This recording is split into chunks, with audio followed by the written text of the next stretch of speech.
topics and opinions expressed in the following show are solely those of the host and their guests and not those of W4CY Radio, its employees, or affiliates. We make no recommendations or endorsements for radio show programs, services, or products mentioned on air or on our web. No liability, explicit or implied, shall be extended to W4CY Radio or its employees or affiliates. Any questions or comments should be directed to those show hosts. Thank you for choosing W4CY Radio.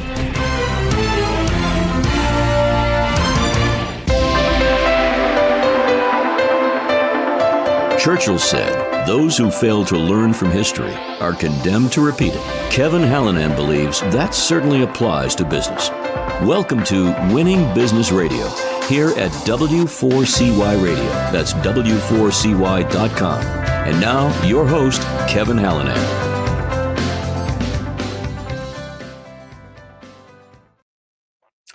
Thanks, everyone, for joining in today. I'm Kevin Hallinan, and welcome back to Winning Business TV and Radio on W4CY.com. We are streaming live on Talk4TV.com. That's the number 4. And, of course, we're streaming live on Facebook, and that's at Winning Business Radio. And we will be available, as we always are, in podcast form after the live show on whatever platform you go to. YouTube, iHeartRadio, Spotify, Apple, again, wherever you go, we are there. The mission of Winning Business Radio and TV, as regular listeners and viewers know, is to offer insights and advice to help people avoid the mistakes of others, right? You heard the intro. To learn best practices, the how-tos, the what-tos, the what-not-tos, to be challenged and hopefully to be inspired by the successes of others. Who are those others? They're consultants and coaches, advisors, authors, founders and owners and entrepreneurs. They're people with expertise. But, you know, virtually every successful person I've ever talked to has had some form of failure in their lives and careers. So while we all have to get our knees skinned once in a while, I'm driven to keep those scrapes from needing major surgery. Let's endeavor to learn from history so we don't repeat it. I've spent the better part of my career equipping businesses to grow, from solopreneurs to small and medium-sized companies, all the way up to the Fortune 50. I've seen some of those companies win, and to varying degrees, I've seen some of them fail. I've had the opportunity to rub elbows with some of the highest performing people around and with some who probably should have found other professions. And in my own businesses, I've had lots of success, but some failures too. And I like to think I've learned a lot from those experiences. So yeah, you'll hear some of my opinions, but really you're going to hear from guests. And today is no exception. My guest is friend and fellow Provisors member, Jeff Heather, founder and principal of Northlight IT. Here's his bio. Jeff Heather founded Northlight IT in 2000 as a boutique managed services provider in the Boston area that handles IT and cybersecurity for law firms and professional services firms with 30 or fewer employees, where every hour counts and downtime is just not just inconvenient, it's expensive. Jeff and his team manage the IT so clients can handle the work that actually pays. He built the practice around a conviction. IT done right shouldn't belong exclusively to big firms. Smaller firms deserve the same quality of IT partnership that large organizations take for granted: support, strategy, and security, and yet they rarely get it. A systems thinker by instinct, Jeff favors repeatable playbooks over one-off fixes, and he spent his entire career turning the messy, high-stakes part of running a firm's technology into something predictable. He's seen what happens when firms put IT in the back burner. Client data is at risk. Ransomware attacks hit with nothing to recover. Billable hours disappear into a breach no one saw coming. He's also seen what happens when firms get it right. Fewer headaches, stronger security posture, and technology, I love this statement, Jeff, that gets or stays out of the way. With 25 years across enterprise and small business environments, Jeff has spent his career at the intersection of technology and business strategy. And I love his tagline, Northlight IT, an IT partner you can swear by, not at. Jeff earned his BS, get ready for this, in aeronautics, aviation, aerospace science, and technology from Bridgewater State University. It's not like it's rocket science. ... Jeff's married to Tracy since 1995. They have 3 adult children: Kennedy, who's 29, Mackenzie, 27, Matthew's 24. They have a 3-year-old grandson named Beckett, and Isla is their Australian Labradoodle. I'm going to try to say this one right. Alice is a Sheepadoodle, and Ted's a tabby cat. Jeff grew up in Easton, Mass, and now lives in Freetown. Jeff, welcome to Business TV and Radio, and thanks for coming. Thank you, Kevin. I'm thrilled to be here. I've known about your show and been jealous of all of the amazing guests that you've had on over the years, and I am honored to have finally made the invite list. Another amazing guest. That's how I view it. So let's talk about the important stuff. Tell us about Tracy. That's the important stuff, right? Yeah. After 1 years or so now, it is still the love of my life. That's awesome. When I see her car pull into the driveway at the end of the day on the way home, my heart still pitter patters with excitement. Your tail wags. That's right, tail wags. So I love that. I'm a lucky man. Was able to marry well above my weight. Same. How'd you guys meet? Well, I'll tell you what. If you ever meet her, she'll tell you the story. So I'm going to short circuit it. Yeah. Take the bite out of it. We met in college, and what happened was I was in a class with her best friend, and I wanted to date the best friend. I love it. The best friend was involved with somebody already and said, you know what? I think you'd really get along well with my friend. And she introduced us in that's awesome. Rest, as they say, is history. So you got a referral, really? I've been doing the networking thing for a long time. That's right. We have a little controversial story, but it's fun controversial, not like racy or anything like that, which I won't share, but it's just fun. I love telling the story of how we met. We met in church, basically. So tell us about your kids. So kids, thankfully my kids all take after their mom, so they're all smart. Oh, good. And my oldest, we're really excited. Kennedy, she just moved back from Georgia. And she spent 8 years down there as an officer in Army Cyber Command. Oh, thank you for that. Tell her, please. Yeah, I will. Thank you.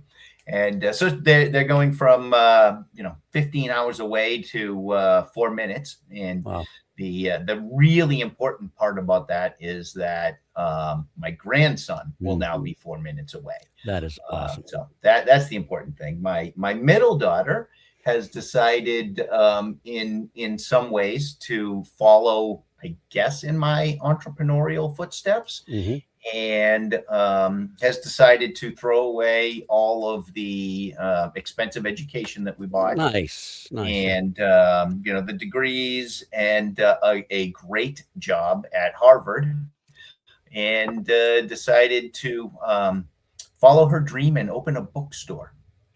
And, yes. That soft launch in Salem, right? Last weekend.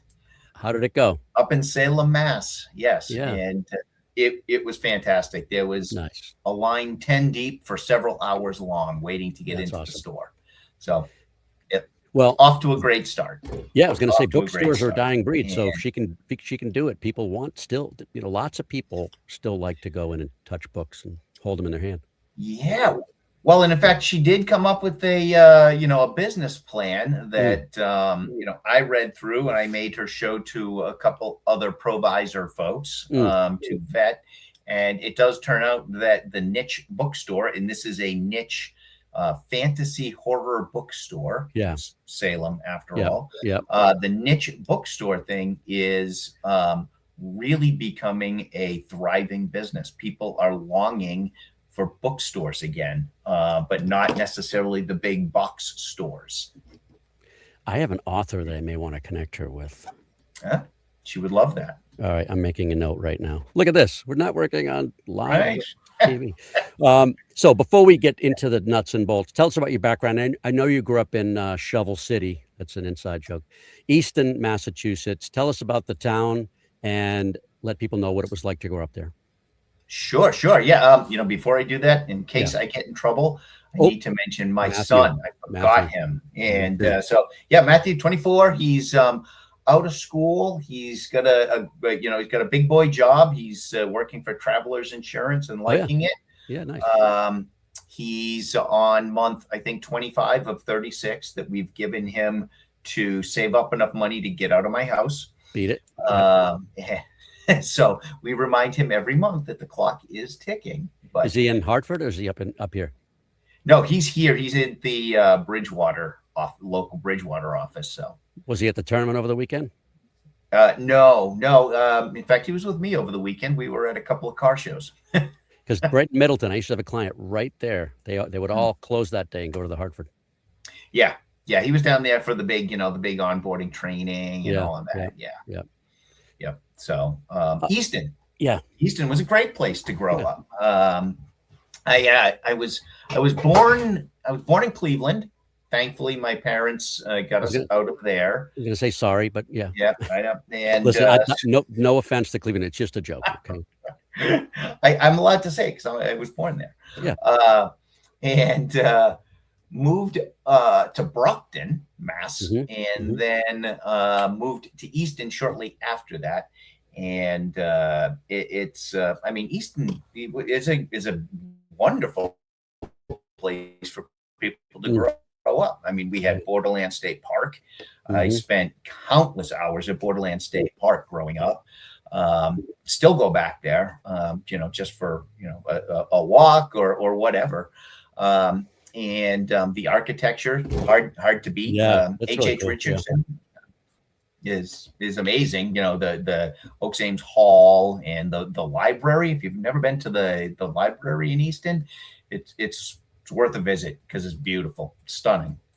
And Oliver Ames is the guy, right? Oliver Ames. He sold a lot of shovels during the early wars. Yeah, and I think it was World War II is where he made all of his fortunes. And therefore Shoveltown. And the Borderland State Park has that was his home, his estate. And they still have a big house there. A really neat thing they do every year at this estate, at least I think they still do it. They did it for a long time. Really neat old stone mansion. And on Halloween, you can go in and they do like a candlelight reading of Edgar Allan Poe. And it's really great. That's cool. Yeah. We'll have to try that. All right. What were your early interests? And I want you to combine that with rocket science. Well, my early interests, I have to admit that this stems from, a really intellectual place. But I grew up watching Tom Cruise fly around in fighter jets. And so I desperately wanted to be a Top Gun in high school. That was my deal. That's cool. So here's the interesting thing. Not a lot of people know, but I was not a great student in high school. I tended to want to have fun more than study. And the only reason that I ended up graduating high school was that I had two teachers who gave me D's to pass me because they said they didn't want to put up with me again next year. And so my very humble beginnings were actually Massasoit Community College. And my dad would always like to say that I was the biggest turnaround, he said, since Lazarus. That's a high bar. Yeah, right. So I matured, I guess. Got my head on straight, and finished with high honors and all of that from Massasoit. Went on to Bridgewater. It was really because I was aviation. I was really between Embry-Riddle and Bridgewater. Okay, yeah. I wasn't quite ready to go away yet. I was still maturing a bit, and at least I was smart enough to know that if I went away and away from parents and church and all of that, I might have gone astray. So I stayed local, went to Bridgewater, did the aviation thing, and it was interesting because right around the time when I was going to be graduating, I knew that I couldn't be a Top Gun because I had talked to all of the military people. And they had said, because of my past, my colorful past, let's say, and which potentially included some run-ins with the law, that nobody was going to let me fly around in $30 million airplanes. And so I figured, well, maybe I'll do, private aviation. And that was around the time when Bill Clinton was taking office and military cutbacks were happening, and getting flight slots was getting harder and harder to get. And so I said, I'm going to make a pivot here. And I went into aviation management instead. So, I came out with all of the flight skills and all that, but a management degree. And my first little bit of a career was in airport management. And I was in Midland, Odessa, Texas. And then I was up in one of my favorite places in the whole world, up in Lebanon, New Hampshire. Oh, yeah. That airport that comes right over the highway, right? Yeah. And it's just such a beautiful place up there. But it was between those two things that were, it was a fairly short-lived career. I decided that aviation is a much better hobby than career. And so, I called my dad. I said, hey, Dad, I don't think this is really working out. Can I come home for a little while?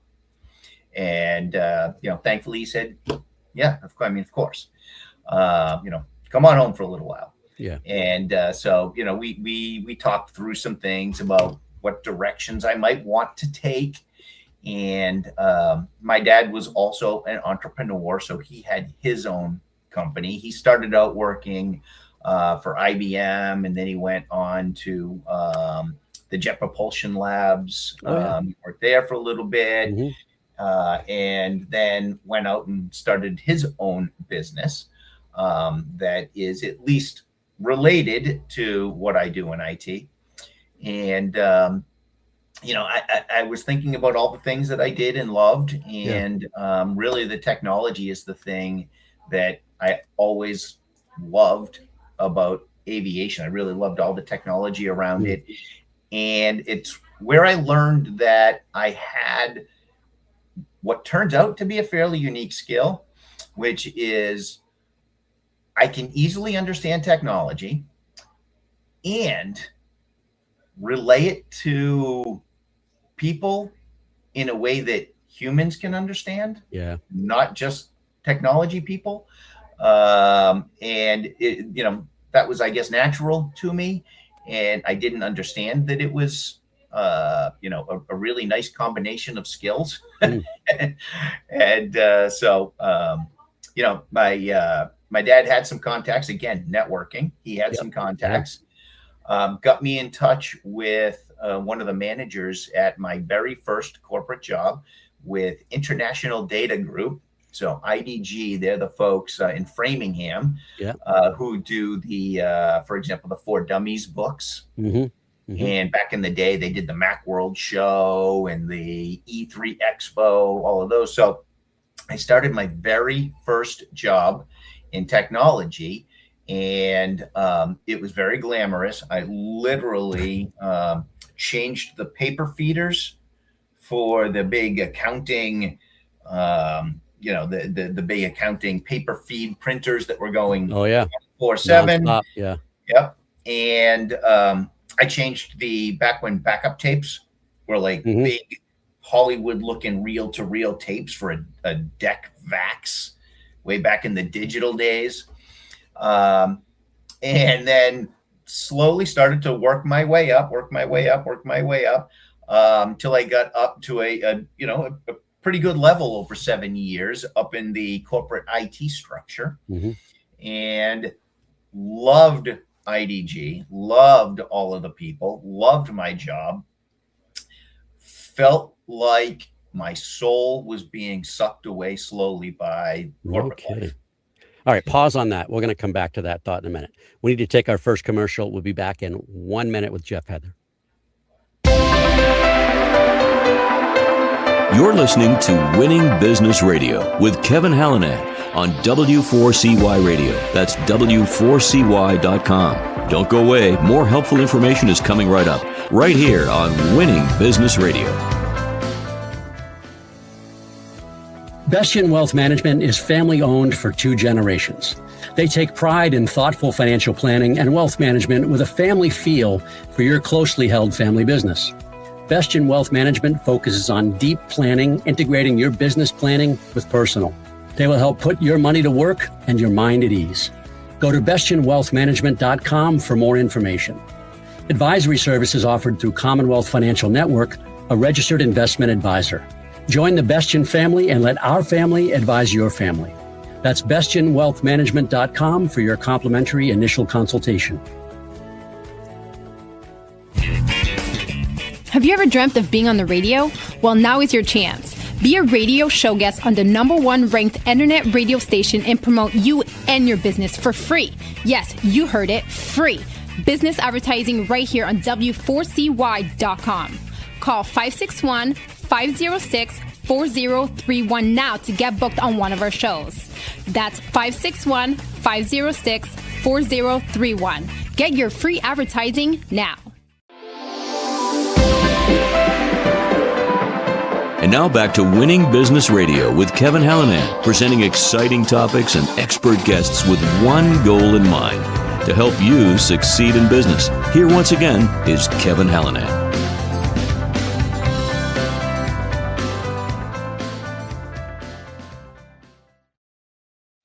We're back with Jeff Heather. He's your guy you can swear by and not at. Jeff, tell us more about your soul being sucked. No, the situation at IDG, of course. Yeah, it was really, I don't know what it was. I think it was the mind-numbing sameness of it all every day, regardless of how much I loved the people in the place. The same every Monday morning, coming in and saying hello to the same people and talking about the football game the same way. And, just day after day after day,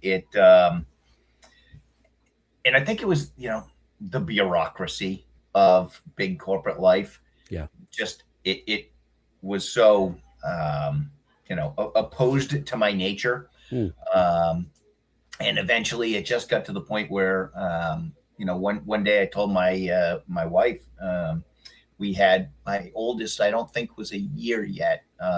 She was around a year. I said, I think I'm going to quit my job. Which was welcome news. Yeah. And go start something on my own. Well, the amazing thing, and I still give her credit to this day. I'll give her credit till the day I die. Yeah. She didn't flinch. She said, now's the time to do it if you want to do it. That's great. Wow. Yep. And so, I did, and took that, what you hear over and over again from people who have left corporate life to start something new, took the big first year pay cut, because I went from, reasonable income, steady paycheck to nothing. And it really helped me appreciate Ramen Pride noodles and Hamburger Helper a lot. Hot dogs, yeah. We did a lot of that for a year. Yeah. But the nice thing is that there was a little bit of a soft landing, because at the time, IDG let all of the different publications run as what they call different business units, and they could make their choices on whatever. And so they didn't have centralized IT either. The corporate IT was all to support the corporate functions of the accounting and all of that. Yep. And so all of the people I had spent building relationships, it's almost like relationships matter, Kevin. I don't know. Right. All the people that I had spent all that time building relationships with said, oh, well, we still want to deal with you for our IT. Can we hire you to be the IT for our business unit? Outstanding. And of course I said, yes, please. So it was really nice because I had sort of an immediate client base that at least helped put food on the table. Yeah. So did that for a couple of years, brought on more and more of the business units. I started to take over a lot of the local IDG world for clients. And then, lo and behold, people would leave. And then they'd say, hey, I'm at a new place. Would you be interested in talking to us about doing IT? So we started to get some non-IDG clients. Mm-hmm. And it got to the point where, that every starting entrepreneur hopes to be burdened / blessed with, which is that I was too busy. I had no time to sleep. I had no time to eat. I had no time to do anything but work. And so got to the point where I had to make, one of the scariest decisions of my life, which was bringing on help. Absolutely a terrifying proposition, because I was an IT guy. I was not a manager really. I didn't think of myself as a business owner at the time. So really, did some hand wringing over that for what turns out a lot longer than I should have. And probably a lesson in that, right? Yeah. Oh, absolutely. Yeah. I tell every entrepreneur now, everybody who's starting out that is in that same, geez, I can't get everything done, but I don't know if it's time to hire someone. It's that. And when you fire somebody, I always tell people the time when it's right is when you first ask yourself, is now the time? That's good. That's good. Right. That means, yes, do it for both of those situations. So I'm guessing that hire was a technical person? It was, yes. Yep. Technical person to help go out and, crawl under desks and plug things in and, fix servers. And so that went amazingly well. It was, I guess I got lucky that I hired somebody great, because I didn't know how to hire someone at that point in my career. And they turned to it. He's still with us. Wow. He is that's outstanding. That is so unusual. He's our CFO now. And he's amazing, absolutely amazing. And, because I stumbled upon this amazing hire, things went amazingly well. And soon after that, we were able to hire again and then hire again. And before I knew it, I was at the point where I could actually take a vacation. Ooh, I love that. Yep. It was amazing. I will never forget that first time I was able to go away, with my own business and know that the world wasn't going to end because I wasn't there. I saw my father not do that. And that's one of the decisions I made was, now there've been seasons, right? Yeah, sure. With where I am right now, it will be a few month season of that, but we're still going to go away. I just got to take some work with me. But I watched my father do that, and I said, nope, not doing that. Yeah. It's hard on everybody. It is. And I didn't know it at the time. But that was, I wasn't nearly mature enough. Not that I'm very mature now, but I wasn't nearly mature enough from a business perspective to understand what that meant. At the time was that I was slowly shifting away from being a lifestyle company and becoming more of a process-oriented company that, in fact, could at some point in time become sellable. I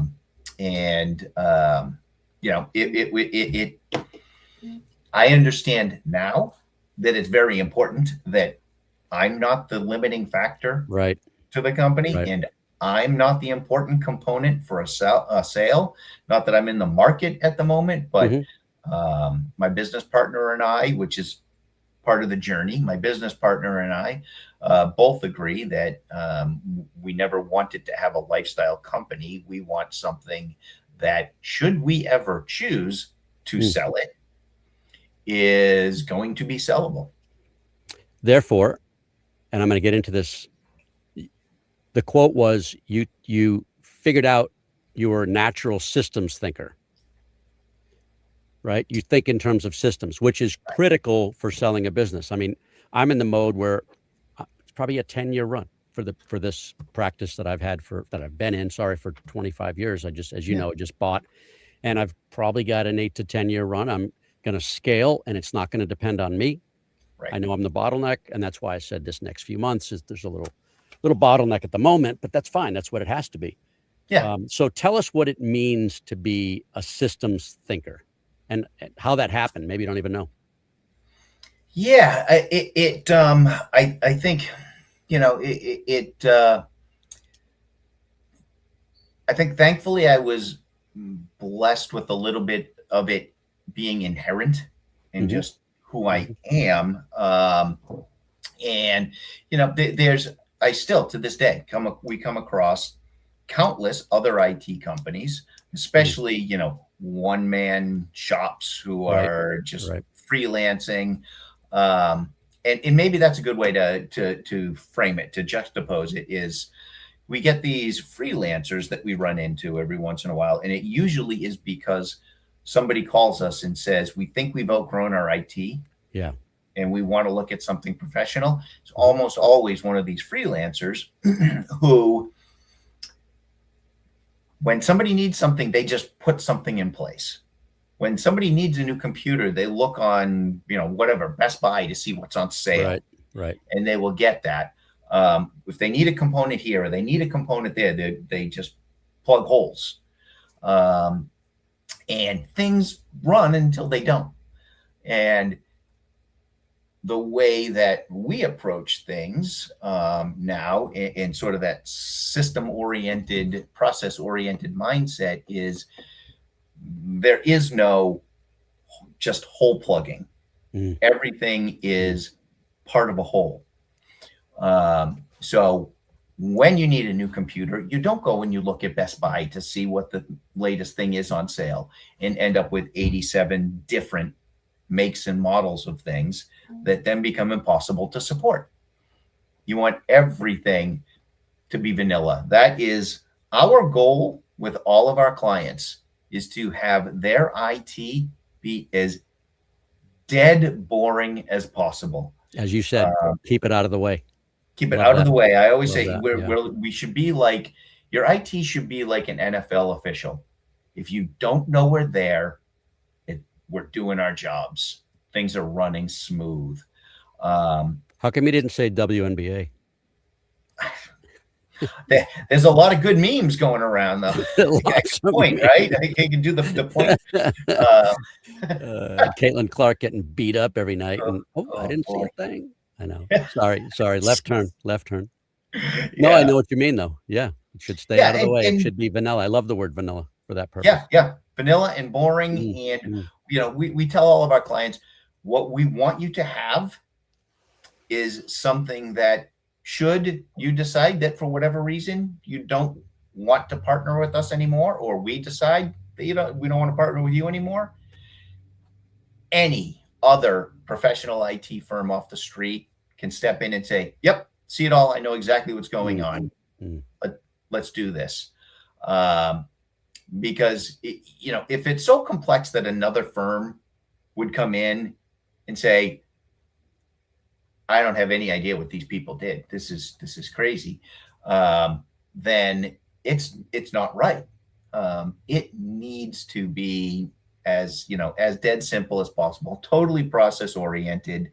You have a new client or a new employee. You send us the request. We have the forms. We need to know, all of their important information, what they're going to be doing, their role, the start date, all of these things. It starts the process. We know we're purchasing exactly this model of system. We don't care if the price fluctuates month to month, because You shouldn't care about that as a business owner, whether it's $300 more or $200 less on this any given month. What you care about is that you are equipping your employees to have an absolutely flawless environment where everyone knows that it's going to work. Because that, $200 savings getting a deal at Best Buy is going to go away in the first 15 minutes that you lose in billable hours because your person's not working, because your computer's not working. So we buy licenses. We know we're going to do this. We know that the onboarding is going to happen this way. And even more importantly, using that example, when an employee leaves, the offboarding happens according to a very precise workflow, because the worst thing, it would make us go away very quickly, like end your business. If we missed something and we didn't turn something off and then it led to a bad thing happening, we would rightfully get in big trouble for that. So it's those little things, and it doesn't have to be, really exciting workflows and processes. Something is mundane is user onboard and offboard is a great example of something so vanilla, but so important that it needs to be done right. And that's why the system works. All right, let's pause on that. We're going to take our second commercial. We will be back in another minute. You're listening to Winning Business Radio with Kevin Hallinan on W4CY Radio. That's W4CY.com. Don't go away. More helpful information is coming right up, right here on Winning Business Radio. Bestien Wealth Management is family-owned for 2 generations. They take pride in thoughtful financial planning and wealth management with a family feel for your closely held family business. Bestien Wealth Management focuses on deep planning, integrating your business planning with personal. They will help put your money to work and your mind at ease. Go to BestienWealthManagement.com for more information. Advisory services offered through Commonwealth Financial Network, a registered investment advisor. Join the Bestien family and let our family advise your family. That's BestienWealthManagement.com for your complimentary initial consultation. The YP.com website is your local search engine. If you're looking for a good restaurant, it can help you find the right one nearby with ratings and reviews. Or if your car breaks down, you can use the YP app to find the closest repair shop. Or maybe you're just looking for something to do on a Friday night. Well, it has great local coupons for all sorts of things in your area. No matter what, when, or where, if you're looking for something, YP Local Search can help you find it. So go to YP.com or download the app to search local, find local, and save local. And now back to Winning Business Radio with Kevin Hallinan, presenting exciting topics and expert guests with one goal in mind, to help you succeed in business. Here once again is Kevin Hallinan.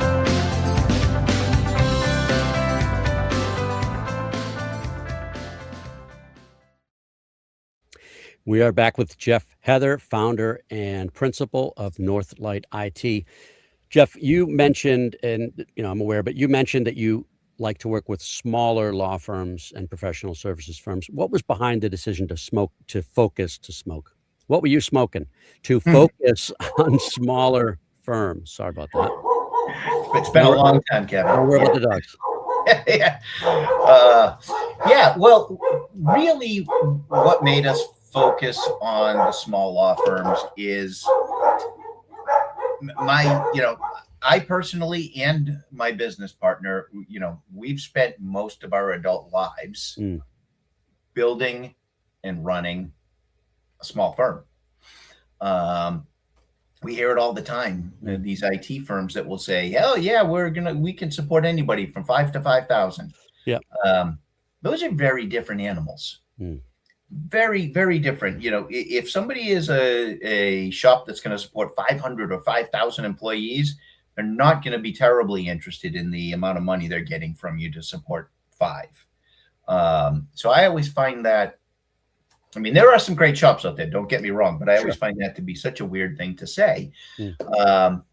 We support the small because we understand it. We get being a small firm. We understand the limitations, the challenges, the opportunities, great opportunities. We can shift very quickly, and over and over and over again, throughout my career, I've seen these small firms that just can't get the help they need. They need the help. A CPA firm or a law firm is a CPA firm or a law firm. The information is just as confidential whether you have 5 employees or you have 500. But with these smaller firms, because everybody's looking for the big whale clients, they want those big recurring numbers. Nobody ever really wanted to touch them, but those are the people that I resonate with. I love. I mean, that's my, why I get out of bed in the morning is because I'm excited to work with other firm owners like myself that, just from a business to business perspective, I actually don't really care that much anymore at this point in my career about technology. Technology doesn't excite me. Business excites me, and helping other business owners, other firm owners be successful excites me. It's just that I have a particular expertise in technology that I can help apply to them. And so working with them is, we always say we're really friendly and we play well with others, but we don't want to work with your IT people. We want to be your IT people, because a huge part of the value that I think we bring is the ability to talk firm owner to firm owner about business in a way that we actually understand what we're both talking about. I talk to our clients and other firm owners all the time about non-technology things like how's EOS implementation going for you, and all these different things that only a firm owner would understand. And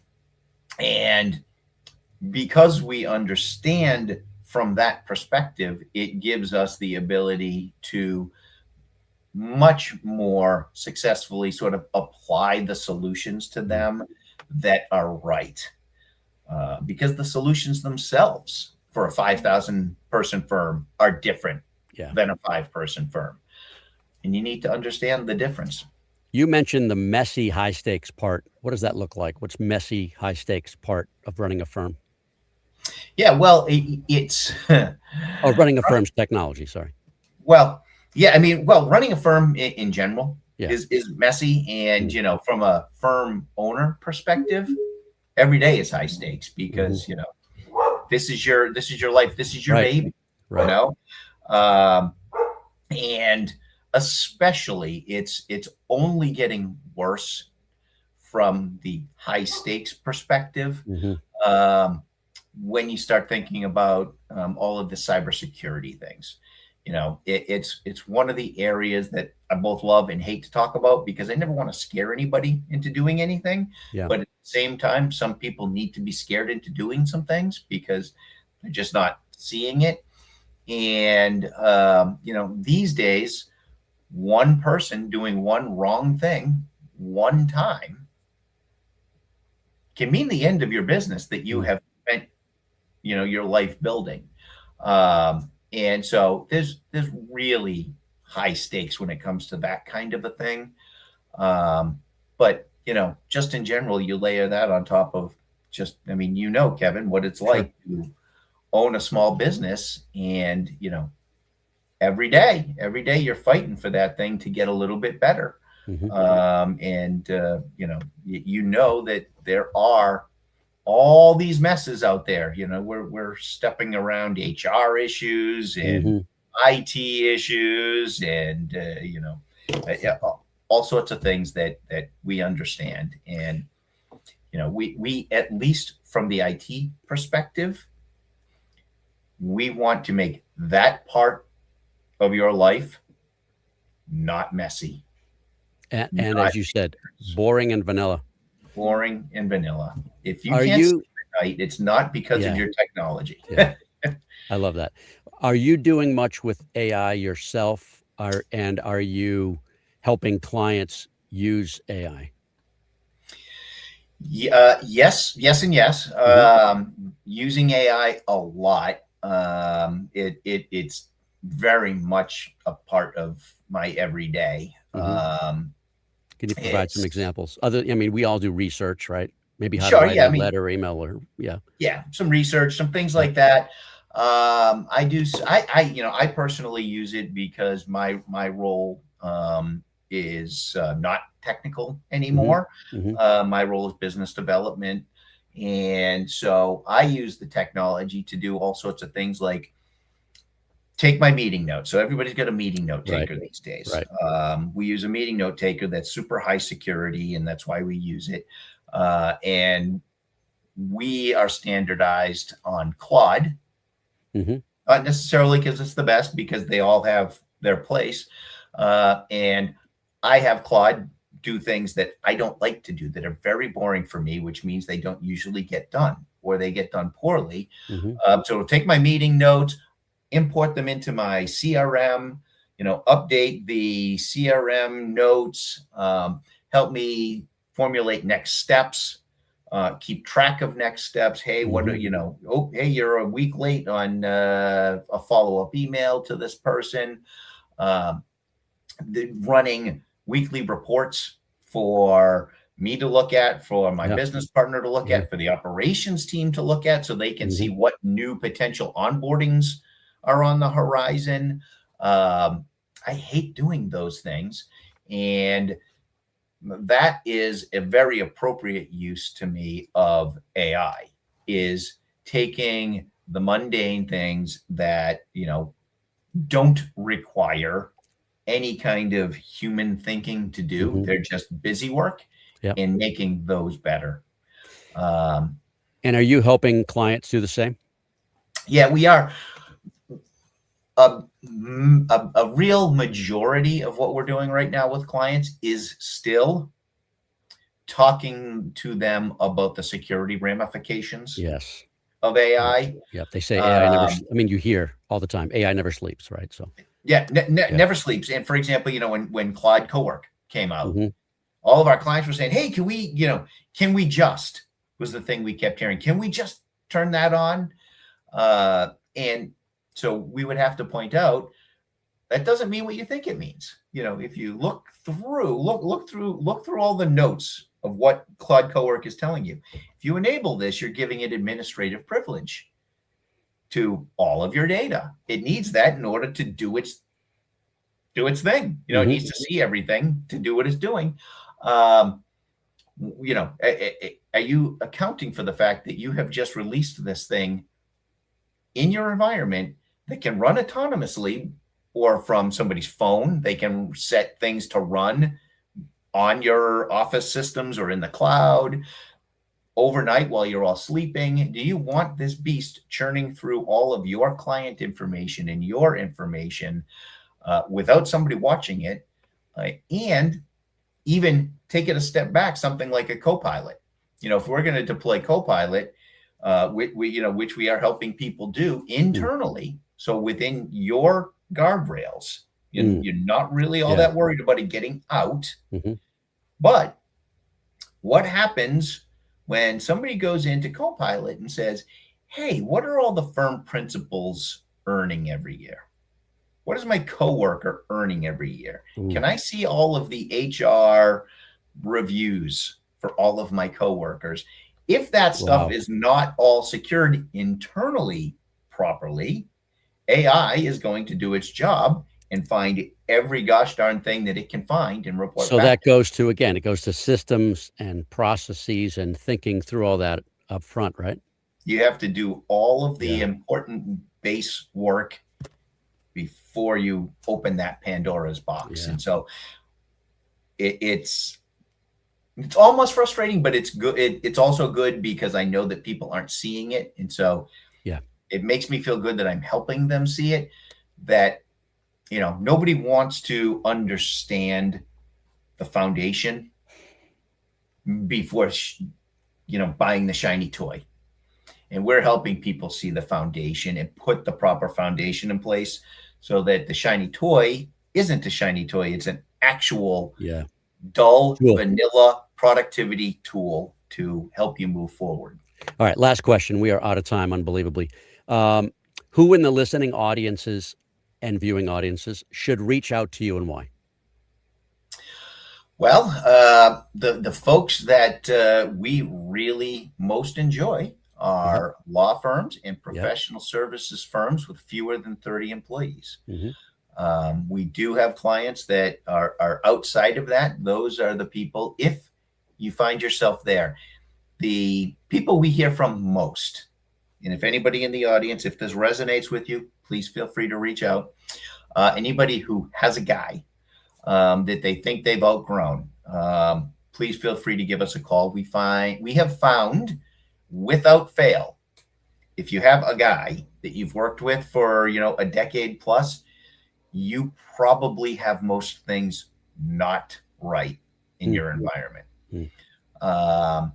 If there's a huge consolidation going in the IT world, if you had a provider that you loved for years and they just got bought and you don't love them anymore, you can give us a call. If you're starting a new firm. So here's the number, 781, listen carefully, 781-297-7590. It's Jeff at northlightit.com. It's that simple. Jeff at northlightit.com. You can visit his website. Phone number one more time, 781-297-7590. Jeff, thank you very much. This has been fun. Thank you for having me, Kevin. I've really enjoyed it. You got it. I will see you soon. And thanks everybody for watching and listening. As you know, this is a show about business, both successes and challenges. If you've got concerns about the sales effectiveness of your company, whether your sales team is you or it's small or it's large, and you're in Massachusetts or you were referred by one of our clients, and you'd like to learn more about implementing Sandler in your business, contact me at go.sandler.com/KJH, or you can email me, kevin.hallinan@sandler.com. Otherwise, please visit Sandler.com to find a Sandler Training Center that serves your area. At Sandler Training, we develop sales teams into high achievers and sales leaders into true coaches and mentors. We're not right for everybody, but maybe we should have a conversation. Thank you always to producer and engineer Juan. Thanks, Juan. Be sure to join us next week, Monday, July 6th. We'll have another great conversation. Until then, this is Kevin Hallinan. You've been listening to Winning Business Radio with your host, Kevin Hallinan. If you missed any part of this episode, the podcast is available on Talk4 Podcasting and iHeartRadio. For more information and questions, go to winningbusinessradio.com or check us out on social media. Tune in again next week and every Monday at 4 p.m. Eastern Time to listen live to Winning Business Radio on W4CY Radio, W4CY.com. Until then, let's succeed where others have failed and win in business with Kevin Hallinan and Winning Business Radio.